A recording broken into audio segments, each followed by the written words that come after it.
Ahí están los testimonios de algunos, las evidencias de las que hablan otros, las afirmaciones bajo protesta de decir verdad, bajo juramento en el Congreso de los Estados Unidos, en la Cámara de Representantes, hablando de la presencia de vida extraterrestre, de objetos voladores no identificados desde hace años, décadas, en nuestro planeta. Pablo Ullosa, Pablo, qué gusto. Listo para una conversación fuera de este mundo. Fuera de este mundo. ¿Cómo estás, querido Gabriel Díaz? Gabriel. Muy bien, Manuel, muy buenas noches. Sergio Vela, querido Sergio, ¿cómo estás? Querido Manuel, Pablo. ¿Cómo están, Buenas Sergio? noches. Pablo. Desde siempre, ¿no? Ha llamado la atención a quienes aquí vivimos, desde hace muchos años, lo que ocurre más allá de nuestro planeta, más allá en el espacio, más allá en el universo.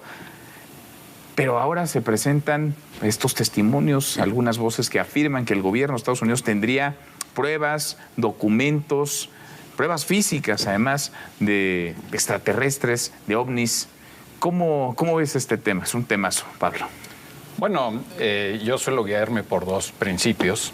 El primero es el llamado estándar Sagan. Lo inventó Carl Sagan hace no muchos años. Y él decía que afirmaciones extraordinarias requieren evidencias extraordinarias.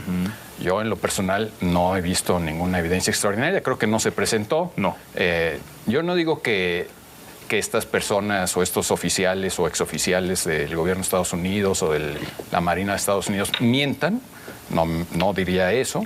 Pero tampoco tengo la necesidad de creer en ellos. Hay muchísima gente que te va a afirmar, según su religión, muchas cosas, o gente que cree en los milagros, y eso no las vuelve ni mentirosas, ni deshonestas, ni nada de nada, pero para mí no presentan evidencias suficientes. Ellos dicen que han oído muchísima gente que los ha visto y que o probablemente ellos han visto restos de las naves, etcétera, pero no creo eso. Y el segundo principio es un principio estoico que dice que uno debe preocuparse u ocuparse de las cosas que están en su mano hacer, resolver, influir en ellas. Y aquí la cosa está en que, según los propios testimonios, la tecnología de estas naves sería tan avanzada que no tenemos nada que hacer frente a ellas.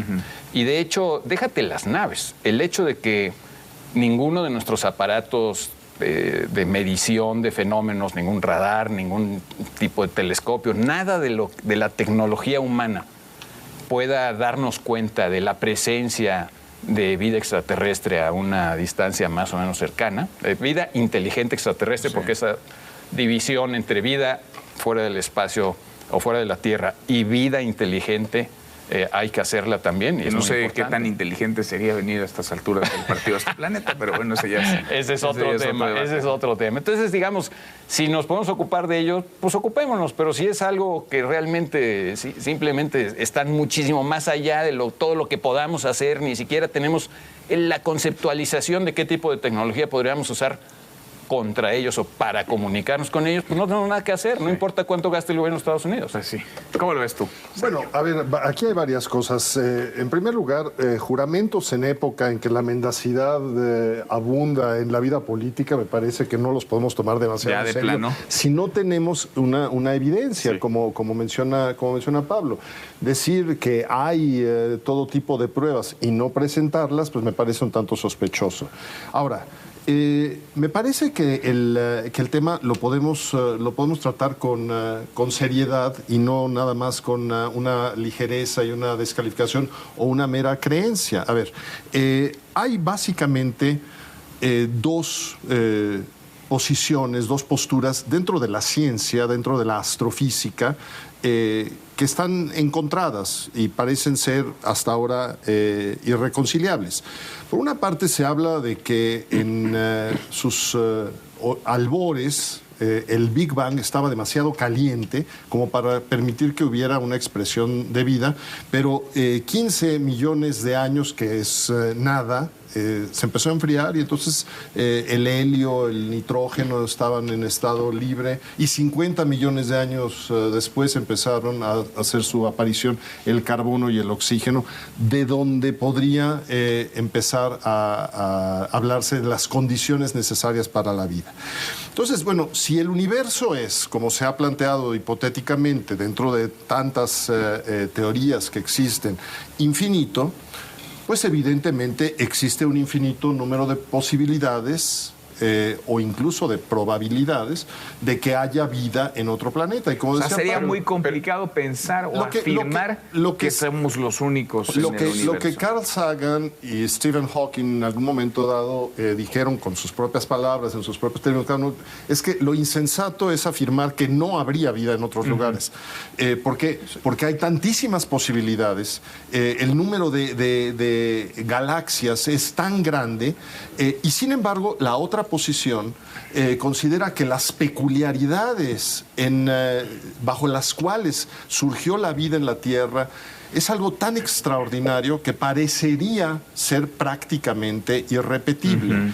Entonces, bueno, aquí ciertamente hay que tomar también en cuenta que desde el año 1961, un astrofísico, Frank Drake, que murió el año pasado, a los 90 y tantos, 92 me parece, hizo una ecuación donde había una serie de variables, el número de civilizaciones que podrían comunicarse en la Vía Láctea a partir de cuántas estrellas nacen por año.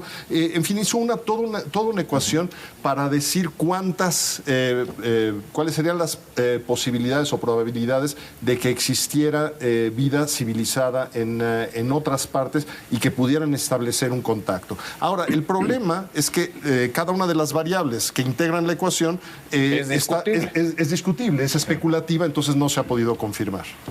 Gabriel.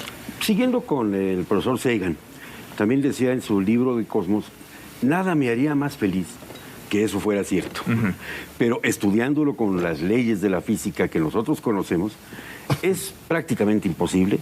La galaxia más cercana, o digamos el Sol más cercano, el Centauri, está a 4.000 Pero imposible años que luz. la presencia, digamos, Sí. de vida inteligente en nuestro planeta, o sea, de vida extraterrestre. El contacto, nada me haría más feliz que en efecto estableciéramos contacto con alguien que viniera de otras partes, ¿no? Y como decía Pablito, de las cuestiones que el señor Grosh mencionó, él dice que le contaron que hay cachos de naves que se estrellaron y que la tripulación estaba ahí, ¿no? O sea que hay evidencia de que hay vida, ¿no? Porque evidencia de algo biológico, lo dice él así, ¿no? Pero no muestra ninguna prueba. Es decir, seguimos en lo dicho, ¿no? Sí. Y tanto así que, bueno, ya salió el director de la NASA a decir que encargó urgentemente un reporte de todo lo que sabe la NASA de contactos o de avistamientos, etcétera, pues para abonar un poquito en el esclarecimiento de esta cuestión.